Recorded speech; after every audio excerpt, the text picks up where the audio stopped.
नमस्कार, आर्य न्यूज देख रहे हैं आप। मैं हूं आपके साथ पल्लवी सिंह। बिहार की खबरों की ओर रुख करेंगे, जहां नीतीश सरकार ने साफ कर दिया है कि अब जिले से लेकर विभाग तक हर शुक्रवार को आम लोगों के साथ पदाधिकारी अपने कार्यालय में मिलेंगे।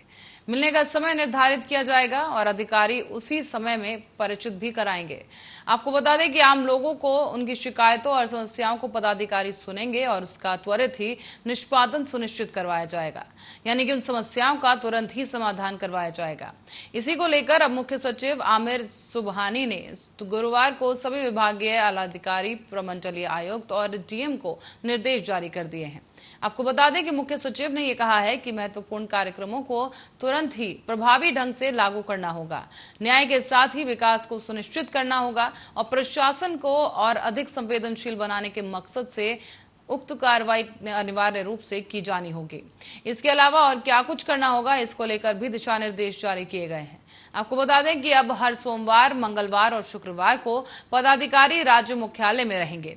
अन्य दिनों में अपर मुख्य सचिव, प्रधान सचिव और सचिव क्षेत्रों का भ्रमण करेंगे और विभागीय कार्यों की निगरानी और समीक्षा की जाएगी। सुनिश्चित किया जाएगा कि विभाग की योजनाओं का प्रभावी क्रियान्वयन समय पर हो रहा है या नहीं। तो वहीं जारी किए गए निर्देश के मुताबिक पदाधिकारी अनुसूचित जाति और अनुसूचित जनजाति के टोलों पर भ्रमण करेंगे और जरूर करेंगे। ये भी तय किया गया है कि राज्य मुख्यालय का क्षेत्रीय कार्यालय से केवल मंगलवार को ही वीडियो कॉन्फ्रेंसिंग होगी। जिलाधिकारियों के साथ वीडियो कॉन्फ्रेंसिंग करने के पहले मुख्य सचिव से अनुमति लेना अनिवार्य होगा। जिलों के प्रभारी सचिव भी अपने जिले में हर महीने में कम से कम एक बार अवश्य जाएंगे और विभागीय योजनाओं का स्थल निरीक्षण जरूर करेंगे।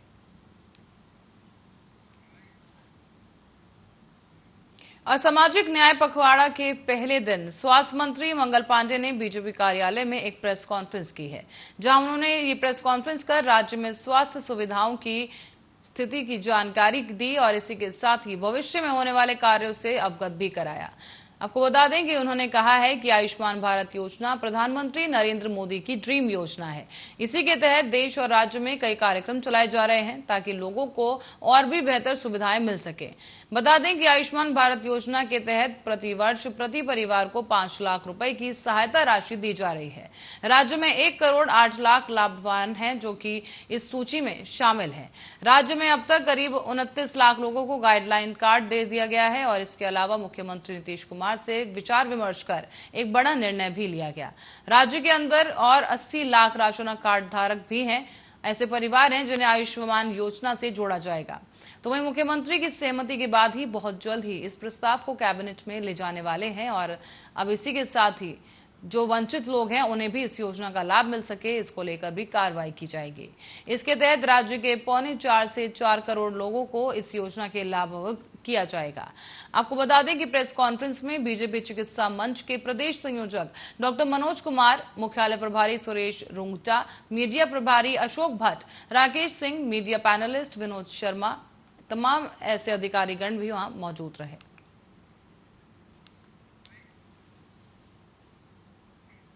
और बिहार की राजनीति में पिछले 2 दशक से राजद के साए में चलने वाली कांग्रेस महागठबंधन से अलग होने के बावजूद अपनी लाज बचाने में कामयाब रही।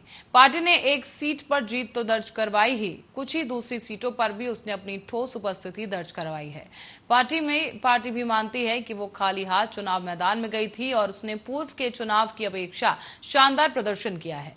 आपको बता दें कि विधान परिषद के स्थानीय निकाय कोटे के चुनाव शुरू होने के काफी पहले से ही कांग्रेस इस प्रयास में रही है कि चुनाव मैदान में वो राजद के साथ जाएगी, लेकिन बात नहीं बनी। 2 सीटों पर पूर्व में हुए उपचुनाव के बाद परिषद चुनाव में भी कांग्रेस को दरकिनार करते हुए राजद ने अपने प्रत्याशियों का ऐलान कर दिया था। मजबूरी में ही पार्टी ने भी सभी सीटों पर उम्मीदवार देने की घोषणा की। यह अलग बात है कि कांग्रेस ने 24 की बजाय उसने सिर्फ 16 सीटों पर उम्मीदवार उतारे। पूर्वी चंपारण के निर्दलीय उम्मीदवार महेश्वर सिंह को कांग्रेस ने समर्थन भी दिया। यही नहीं बल्कि पार्टी के प्रदेश अध्यक्ष समेत कई दिग्गज नेता महेश्वर सिंह के चुनाव प्रचार में भी गए।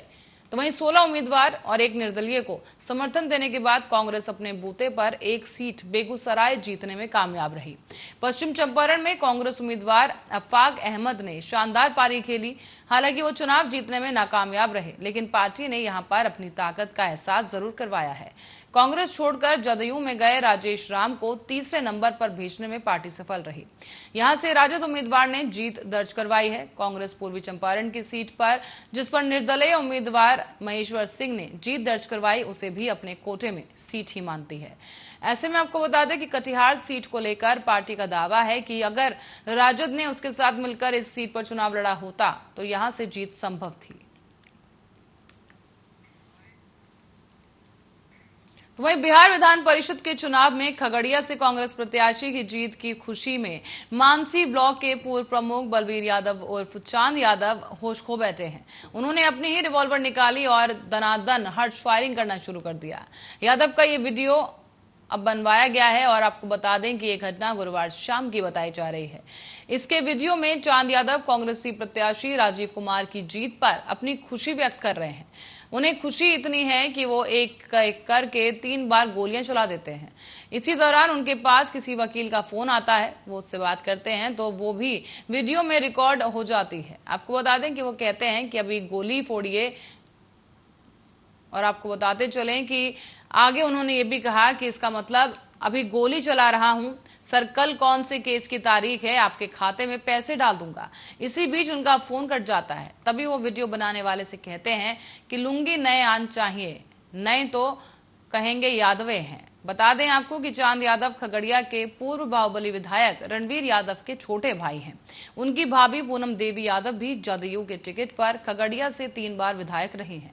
इस मामले में मानसी पुलिस ने कहा है कि वहां पर वीडियो देखने के बाद कार्रवाई पर विचार किया जाएगा। तो वहीं बिहार विधान परिषद की 24 सीटों के लिए 4 अप्रैल को यह मतदान हुआ था। गुरुवार को इसकी मतगणना हुई राज्य में और सत्तारूढ़ राजद ने आधे से अधिक सीटों पर कब्जा कर अपना दबदबा बरकरार रखा। लालू प्रसाद की पार्टी राजद ने भी इस चुनाव में 6 सीटों पर जीत हासिल कर अपनी सीटों की संख्या में सुधार करने में कामयाबी हासिल की। हालांकि उसने 23 सीटों पर चुनाव लड़ा था, जो किसी भी पार्टी के लिए सबसे ज्यादा संख्या थी। बता दें कि इस चुनाव में चौंकाने वाली बात यह रही कि विद्रोहियों ने निर्दलियों के रूप में चुनाव लड़कर 4 निर्वाचन क्षेत्रों में जीत हासिल की है।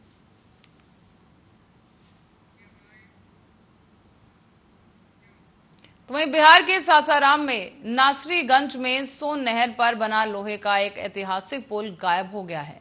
दरअसल विडंबना यह है कि 60 फीट लंबे और 10 फीट चौड़े और 12 फीट ऊंचे पुल को दिन दहाड़े उखाड़कर इसके मलबे को वाहनों से ढो दिया गया, लेकिन विभाग को इसकी भनक तक नहीं लगी। बता दें कि ये पुल सोन नहर अवर प्रमंडल नासरीगंज के अमियावर गांव स्थित आरा मुख्य नहर पर बना हुआ था और कंक्रीट के पुल के समानांतर लगभग 25 फीट की दूरी पर यह पुल था, जिसे जेसीबी मशीन से उखाड़कर मलबे को वाहनों में लाद कर अनियंत्रित ले जाया गया। ऐसे में ग्रामीणों के अनुसार पुल से निकले लोहे को भी कई बार पिकअप पर लाद कर ले गए लोग, लेकिन लोगों का यह अनुमान है कि लगभग 20 टन लोहा पुल से प्राप्त हुआ होगा।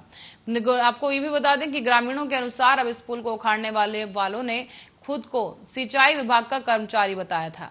तो वहीं सूत्रों के अनुसार सैकड़ों सालों से लोग गांव के उस पर आने जाने का काम कर रहे थे और नाव से नहर भी पार की जाती थी। इसी क्रम में साल 1966 में यात्रियों से भरी नाव नहर के गहरे पानी में डूब गई थी। इस हादसे में दर्जन भर लोगों की जान चली गई थी। इसके बाद 1972 से 1975 के बीच नहर पर इस लोहे के पुल का निर्माण करवाया गया था और पुल के आंशिक रूप से क्षतिग्रस्त होने पर इसके समानांतर एक कंक्रीट का पुल का निर्माण भी हुआ, जिसके बाद गांव के बच्चे लोहे के पुल के ऊपर से नहर में छलांग लगाने का खेल खेलते थे और फोटो खिंचवाते थे। लेकिन अब बच्चे भी परेशान हैं, उनके खेल का एक साधन गायब कर दिया गया है। आपको बता दें कि पहले भी पूर्व प्रखंड प्रमुख पवन कुमार ने विभागीय मुख्य अभियंता को सूचना देकर यह आरोप लगाया है कि पुल को गायब करने में स्थानीय विभागीय अधिकारियों और मौसमी कर्मचारियों की मिलीभगत है। इस मामले में पूछे जाने पर विभागीय सहायक अभियंता राधेश्याम सिंह ने बताया है कि वो छुट्टी पर हैं। घटना की जानकारी प्राप्त होने पर उन्होंने जेई को तत्काल थाने में एफआईआर कराने का निर्देश भी दिया।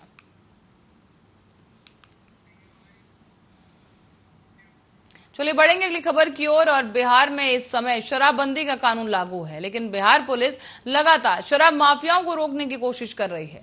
इसके बाद भी अवैध शराब का कारोबार रुकने का नाम नहीं ले रहा। नया मामला पटना सिटी के अगमकुआं थाना क्षेत्र से सामने आया है, जहां पर पुरानी बाईपास के सामने ही पुलिस को भारी मात्रा में शराब बरामद हुई। दरअसल पुलिस ने यहां पर तहखाने से 600 से ऊपर कार्टन विदेशी शराब के बरामद किए हैं। इस मामले की जानकारी देते हुए पुलिस ने बताया है कि उन्हें एक गुप्त सूचना मिली थी, जिसके बाद पुलिस ने छापेमारी की। सूचना के आधार पर पुलिस ने सड़क किनारे खड़े एक कंटेनर ट्रक में छापेमारी की, जिसके बाद पुलिस ने एक तहखाने से लगभग 600 से ऊपर कार्टन विदेशी शराब बरामद कर ली है। इसकी कीमत करीबन 10 लाख रुपए आंकी गई और इस मामले की जानकारी देते हुए पुलिस ने ये कहा है कि यह अंग्रेजी शराब दूसरे राज्यों से लाई गई थी और इसी शराब को दूसरी जगह डिलीवरी के लिए ले जाना था। तो वहीं पुलिस ने ट्रक ड्राइवर को पकड़ लिया है और उसके साथ पूछताछ भी जारी है। फिलहाल पुलिस लगातार पूरे शहर में छापेमारी कर रही है, क्योंकि इस प्रकार की घटनाएं बढ़ रही हैं। बता दें कि बिहार में अभी तक जहरीली शराब से लोगों की मौत का आंकड़ा भी बढ़ने लगा है। इसी के अलावा अब इस शराब को पीने से लोगों की आंखों की रोशनी तक जाने की खबर सामने आ चुकी है। अब बिहार के सिल्क सिटी भागलपुर में इन दिनों उपद्रवियों के निशाने पर एक शहर पहुंच चुका है। यहां पर बम बरामद होने का सिलसिला लगातार जारी है और अब नाथनगर थाना क्षेत्र में स्थित सिपाही प्रशिक्षण केंद्र के पास ही एक दो नहीं बल्कि 4 बम बरामद किए गए हैं। एक ही इलाके से इतनी बड़ी संख्या में बम मिलने से आसपास के इलाकों में हड़कंप मच गया है। पुलिस ट्रेनिंग सेंटर के पास ही बम मिलने की सूचना के बाद मौके पर बड़ी संख्या में पुलिस और आला अधिकारी भी पहुंच गए हैं। फिलहाल पुलिस को पहले बम नुमा सामान मिलने की जानकारी मिली। जब इसकी जांच करवाई गई तो ये सुतली बम निकला और बम मिलने की सूचना के साथ ही स्थानीय पुलिस प्रशासन अलर्ट हो गया है। आपको बता दें कि पुलिस भी चौकन्नी हो गई है और जानकारी के मुताबिक सामने आया है कि चारों सुतली बम नाथनगर सिपाही प्रशिक्षण केंद्र के पश्चिमी बाउंड्री वाले वॉल के पास बरामद हुए हैं। सबसे पहले एक संदिग्ध बम को देखा गया था, जिसके बाद जब तलाश की गई तो फिर उसके बाद एक के बाद एक 4 सुतली बम बरामद किए गए। तो वहीं पुलिस प्रशिक्षण केंद्र के पास संदिग्ध वस्तु मिलने की सूचना पर नाथनगर पुलिस और सीटीएस की टीम भी मौके पर पहुंची। इस मामले में छानबीन की गई। इसके सुतली बम होने की पुष्टि हुई और भागलपुर में हाल ही के दिनों में भी बम धमाके होने के साथ ही बम भी बरामद किए जा चुके हैं। ऐसे में अब नाथनगर पुलिस प्रशिक्षण केंद्र के पास बम मिलने की सूचना से सनसनी फैल गई है, साथ ही लोगों में दहशत का माहौल बना हुआ है।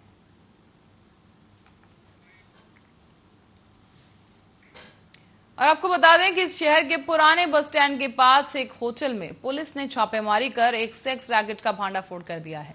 इस धंधे में होटल संचालक के बेटे को पुलिस ने गिरफ्तार किया। तो वहीं इसके अलावा एक लड़की और 3 अन्य लड़कों को भी हिरासत में लिया गया है। पुलिस का कहना है कि सबसे पूछताछ की जा रही है। दरअसल ये पूरा मामला जो है वो बांका शहर का है, जहां पर ठाकुर कॉम्प्लेक्स नाम के एक होटल में अवैध कारोबार चलाया जा रहा था। यहाँ आपको बता दें कि पुलिस को सूचना मिली थी कि इस होटल में इस तरह का काम किया जाता है। इसके बाद छापेमारी की तैयारी की गई और छापेमारी करने गई पुलिस को देखकर लड़की और कुछ लड़के वहां से भागने लगे। उन्हें दौड़कर पकड़ा गया। इस पूरे मामले में कुल 5 लोगों को पुलिस ने फिलहाल पकड़ा है और इनमें से एक लड़की, एक होटल संचालक का बेटा और 3 अन्य युवक शामिल हैं। दरअसल टाउन थाना की पुलिस ने गुरुवार दोपहर को करीब 3 बजे इस होटल में छापेमारी की और उनके साथ एक महिला पुलिसकर्मी भी मौजूद थी। इस पूरे मामले में सबसे बड़ी बात यह रही कि पकड़ी गई लड़की नाबालिग बताई जा रही है। पकड़े गए युवकों के होटल संचालक के बेटे चंदन कुमार से भी पूछताछ की जा रही है। दरअसल टाउन थाना अध्यक्ष शंभू यादव ने कहा है कि इस मामले में प्राथमिकी दर्ज करने की प्रक्रिया की जा रही है और वरीय पदाधिकारियों के निर्देश पर आगे की कार्रवाई की जाएगी। इस छापेमारी अभियान में टाउन थाना की एसआई रीता कुमारी, एसआई सुमन कुमारी समेत पुलिस के कई अन्य जवान और सशस्त्र बल शामिल थे।